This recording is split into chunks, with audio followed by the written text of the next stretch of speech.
ચાન્સલરના બંગલાનો જે આખો વિવાદ છે, વીસી બંગલાનો વિવાદ વડોદરાના સાંસદે પણ તેમાં ઝંપલાવ્યું છે। પૂર્વ વીસીએ બંગલો પર ગેરકાયદે કબજો કર્યાનો હેમાંગ જોશીનો આરોપ છે। વિજય શ્રીવાસ્તવ સામે બંગલા પર ગેરકાયદે કબજાનો આરોપ છે, તો સાંસદ હેમાંગ જોશીએ વિજય શ્રીવાસ્તવને મેલ કર્યો। વીસી બંગલો તાત્કાલિક ખાલી કરવા સાંસદનું અલ્ટિમેટમ છે। સાંસદે પૂર્વ વીસી શ્રીવાસ્તવ પર ગંભીર આરોપ લગાવ્યા છે। એમએસયુની ગરિમાને શ્રીવાસ્તવે લાંછન લગાડ્યાનો પણ આરોપ છે। નવા વીસીની નિમણૂકમાં અવરોધ ઊભો કરવાનો આરોપ મૂક્યો છે।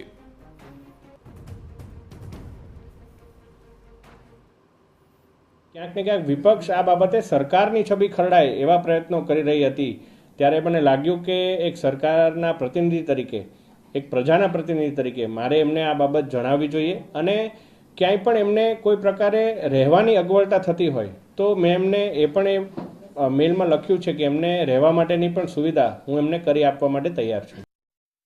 તો પૂર્વ વીસીએ 15 માર્ચ સુધી બંગલામાં રહેવા દેવાની માંગ કરી છે। વીસીના બંગલાના વિવાદ મુદ્દે એમએસયુના ઇન્ચાર્જ વીસીનું નિવેદન સામે આવ્યું। યુનિવર્સિટીએ 15 ફેબ્રુઆરી સુધી વિજયકુમાર શ્રીવાસ્તવને સમય આપ્યો હતો।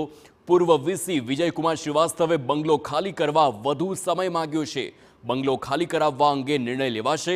પૂર્વ વીસીને વોટ્સએપ ગ્રુપમાંથી પણ દૂર કરવામાં આવશે। લેટર અમને મળ્યો હતો અને ત્યાર પછી આ વિષયને અમે બોર્ડ ઓફ મેનેજમેન્ટમાં લીધું હતું, અને બોર્ડ ઓફ મેનેજમેન્ટે એમને 15 ફેબ્રુઆરી સુધી ખાલી કરવા માટેનું કાગળ કરવા કીધું હતું। કાગળ અમને આપ્યો, અને ત્યાર પછી એમનો ફરીથી લેટર આવ્યો કે એમના દીકરાની પરીક્ષા હોવાને લીધે અમને 15 માર્ચ સુધી આપો। પણ વિષયને જોતાં અમે એના માટે જેટલો પ્રયત્ન કરી રહ્યા છીએ કે જેટલું વહેલું થાય એટલું સારું।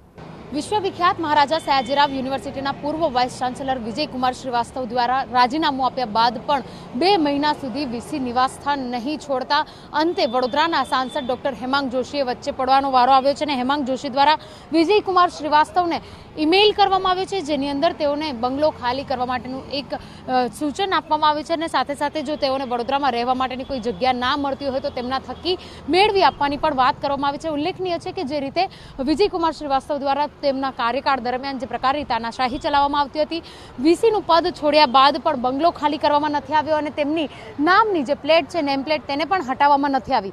ઉલ્લેખનીય છે અત્યારના જે ઇન્ચાર્જ વાઇસ ચાન્સેલર છે તેઓ પણ અનેક કામો પોતાની મરજીથી નહીં કરી શકતા હોવાનો પણ દાવો કરવામાં આવી રહ્યો છે। ત્યારે અનેક જે વિવાદો છે તે પૂર્વ વાઇસ ચાન્સેલર આ વિવાદોમાં આવી ચૂક્યા છે, ત્યારે હવે બંગલો ખાલી નહીં કરી 2 મહિનાનો સમય, પહેલા 1 મહિનાનો સમય ફાળવવામાં આવ્યો હતો, ત્યારબાદ ફરી એક વખત એમએસ યુનિવર્સિટીને પત્ર લખી વધારાના 1 મહિનાની માંગણી કરી હતી। જોકે એ મહિનાની મુદ્દત પણ પૂરી થઈ ગઈ, તેમ છતાં બંગલો ખાલી નહીં કરતા સરકારની છબી ખરડાતી હોવાનો હેમાંગ જોશીએ ઉલ્લેખ કર્યો છે। કેમેરા પર્સન રોહિત ગોયલ સાથે અંજલિ ઓઝા, TV9 વડોદરા। ગાંધીનગરમાં પંચાયત લેબોરેટરી ટેકનિશિયન મહામંડળનું આંદોલન છે।